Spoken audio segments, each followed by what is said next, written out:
Le Coran met un accent particulier sur un élément. Le fer. Dans la sourate Al-Hadid, signifiant le fer, on apprend ce qui suit.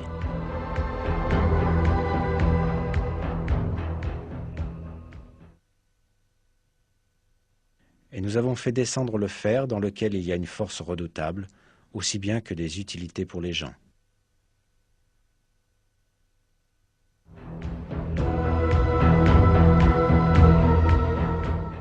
On peut penser que le mot « azalna », traduit par « nous avons fait descendre » et utilisé pour le fer dans le verset, puisse avoir un sens métaphorique pour expliquer que le fer a été accordé pour le bénéfice des hommes.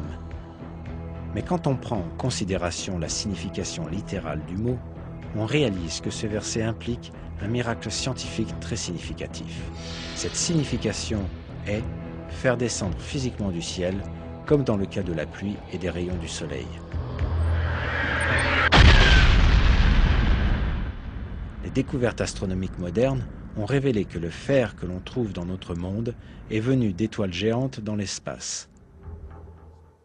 Le fer sur Terre, mais aussi le fer dans le système solaire en entier, viennent de l'espace, puisque la température du Soleil est inadéquate pour la formation du fer. Le fer ne peut être produit que dans des étoiles plus grosses que le Soleil, où la température atteint quelques centaines de millions de degrés.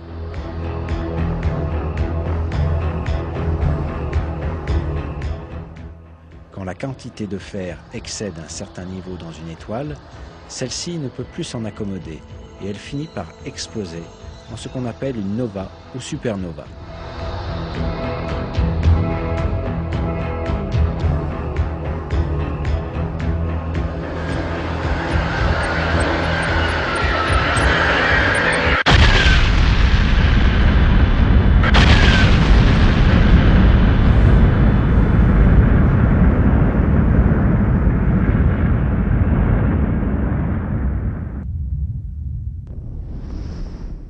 Ces explosions permettent la dispersion du fer dans l'espace. Tout le fer présent sur Terre provient de l'espace lointain grâce à ce mécanisme.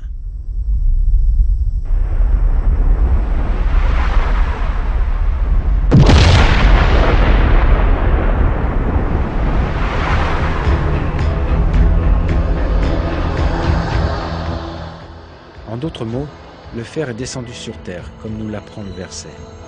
Il est clair que cette information n'a pas pu être établie au 7e siècle, quand le Coran fut révélé.